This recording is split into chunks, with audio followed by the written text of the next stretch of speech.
ഒരു ക്ലോക്കിൽ 10 മണിക്കൂർ 10 മിനിറ്റ് കാണിക്കുമ്പോൾ മണിക്കൂർ സൂചിയും മിനിറ്റ് സൂചിയും തമ്മിലുള്ള കോൺ എത്രയാണ്?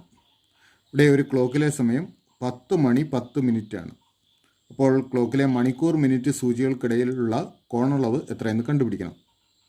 റഫായിട്ടൊരു ഫിഗർ വരച്ച് കാണിച്ചു കഴിഞ്ഞ് കഴിഞ്ഞാൽ നോക്കുക. ഇവിടെ 12, 1, 2, 11, 10. 10 മണി 10 മിനിറ്റ് ആകുമ്പോൾ മിനിറ്റ് സൂചി ഈ രണ്ടിന് നേരെയും മണിക്കൂർ സൂചി 10നും 11നും ഇടയ്ക്കായിരിക്കും. അപ്പോൾ ഇങ്ങനെയാണ് വരുന്നത്. ഇപ്പോൾ സൂചികൾക്കിടയിലെ കോണളവ് കണ്ടുപിടിക്കണം. അപ്പോൾ ഇത് കണ്ടുപിടിക്കാനായിട്ട് നമുക്കൊരു ഷോർട്ട് കട്ട് ഉണ്ട്. ഈ തന്നിരിക്കുന്ന സമയത്തിലെ മണിക്കൂറിനെ 60 കൊണ്ടും മിനിറ്റിനെ 11 കൊണ്ടും ഗുണിക്കുക. 10 ഗുണം 60 600 വരും. ഒരു 0 ചേർത്താൽ മതി 60ൻ്റെ കൂടെ.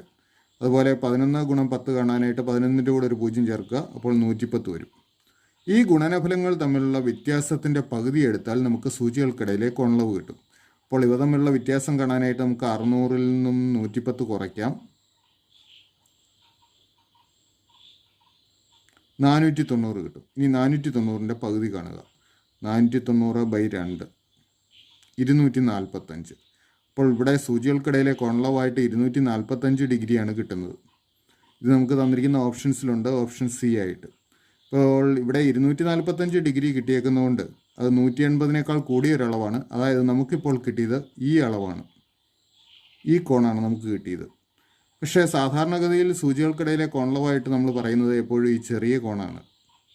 അപ്പോൾ ഈ ചെറിയ കോണിൻ്റെ അളവ് കണ്ടുപിടിക്കണമെങ്കിൽ നമ്മൾ 360ൽ നിന്നും ഇപ്പോൾ കിട്ടിയ 245 കുറച്ചാൽ മതി.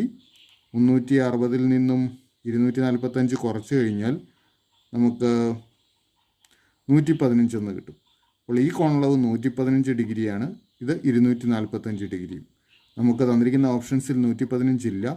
ഈ കോണിൻ്റെ അളവേ നമുക്കുള്ളൂ. Option C.